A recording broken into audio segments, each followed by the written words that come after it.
name's Niara Novak, and I love to travel, and here's some tips on the things I did before I turned 20 years old. Here are the tips and steps and things I was looking into in order to travel full-time and try to get paid, okay? I tried, I failed, I conquered, and there's a lot of trial and error, and I want to share all the details, opportunities, resources, and things that I did so you can do them. This is kind of like a video for my past self to learn how to do what I did. The first thing I did was worldpackers. I'll make a video completely separate on how to make your profile optimized so you can get a host to look at your profile and get accepted. My first worldpackers job was in Cancun, and I was a party promoter. I did that for 1 month, and that was when I just turned 19, and it was August. That was my first solo trip. You don't need a visa to go to Mexico as an American. You just show up. It's super easy. The worldpackers offers accommodation, food, in exchange for 4 hours of your time a day. My job was a party promoter, so what that entailed was I was walking around each of the hostels, selling tickets and promoting different clubs and events happening that evening or during the afternoon. If I sell the ticket, then I get to take the guests with me, and we would go to the club and I'd show them how to get there, check them in, and then I get to party with them. Or you can just sell the ticket, have them show them how to get there, and then you can go enjoy the rest of your day off. There's other jobs. You can do reception, you could do painting, you could do paint the walls in the rooms. You can do maintenance if you're handyman, the room's bed or the chair that's broken or something like that. There's plenty of different opportunities. Worldpackers has a list of different categories. There's teaching. You could do teaching English. I did the TEFL certificate, and I'll talk about that in a moment. You can also do NGO, farm work in these rural areas. I was looking at hostels because I like the accommodation setup, but if you do an NGO or a farm, then sometimes there's a tent or it's a homestay. So it's really whatever you're into, and then you can just look into that. Worldpackers is $50, and then it's accessible for the entire year. Definitely worth it because you get to experience the local lifestyle. If you're living in a hostel instead of a hotel, then you're gonna be around a bunch of different travelers.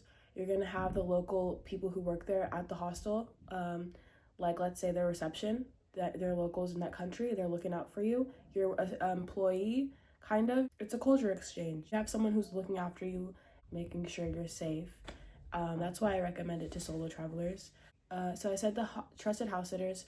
If you're solo traveling and you want to stay at an Airbnb, but you also love pets, you can try trusted house sitters.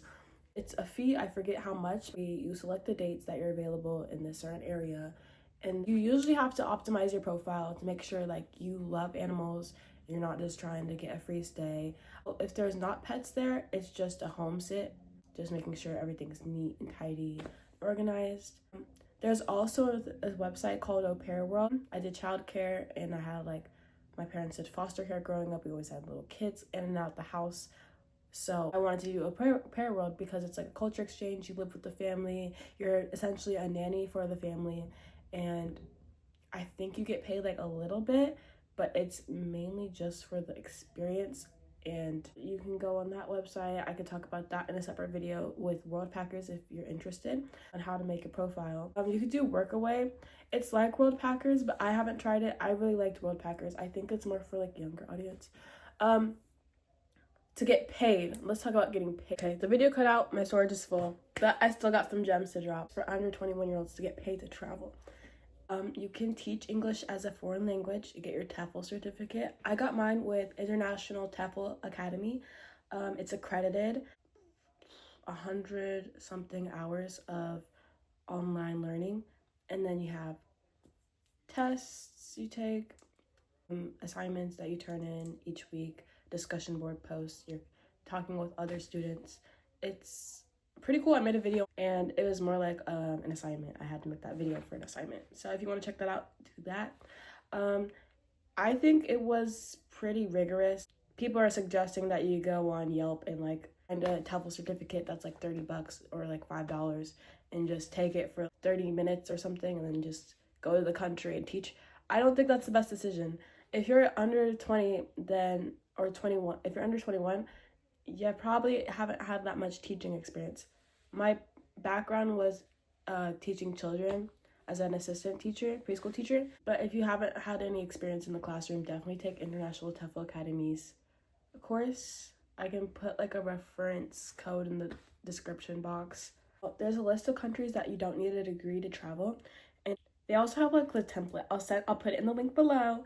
I got you guys. Teach in Latin America, Costa Rica, Mexico, Colombia, Cambodia, Myanmar, Spain. I really want to do the Spain one because they have like a ax I don't know, it's like an English speaker, you don't need a degree and you just can be in the classroom. It seems like such a cool opportunity. I'll type the name. It's like Axelon, I don't know, but it's really cool. You could do it online. You could teach online.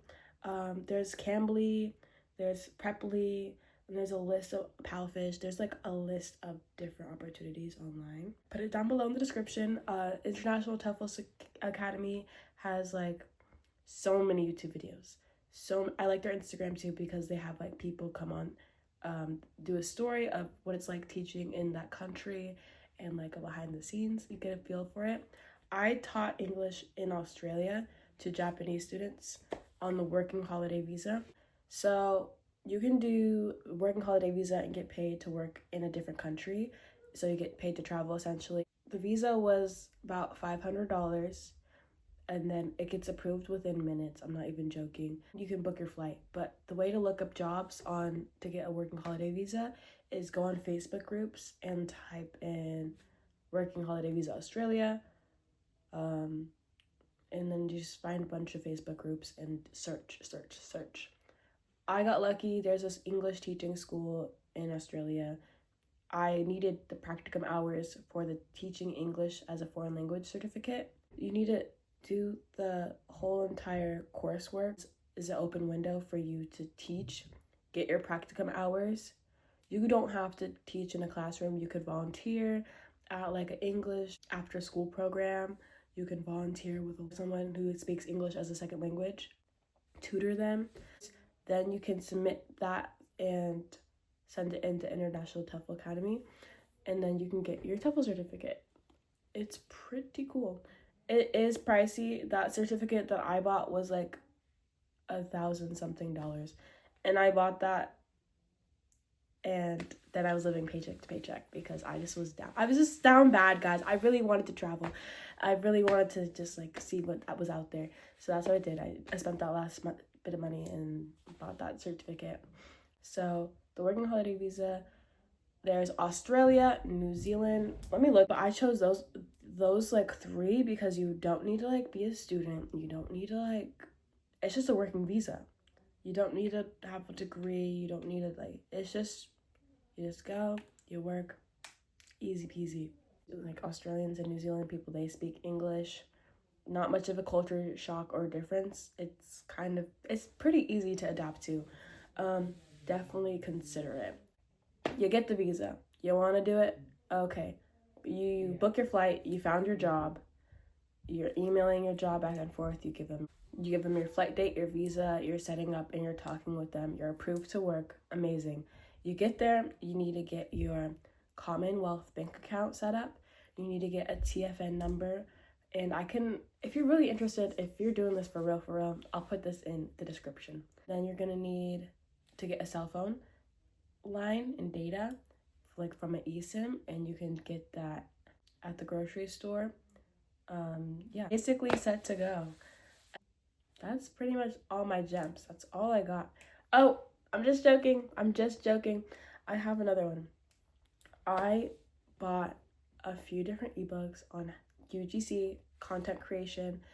One girl's ebook, it was Getting Paid to Travel, The Sleepy Millionaire. Her name's Alex, I think. She has pretty good ebook. UGC is like where you make, those TikToks where you see those people like, oh my god, I'm obsessed with this product. Don't walk, run to the store and go grab this. That's UGC. There's plenty of travelers who do UGC content. I will link this community called School, and this girl named Sarah, she had so many, I'll just link the YouTube video.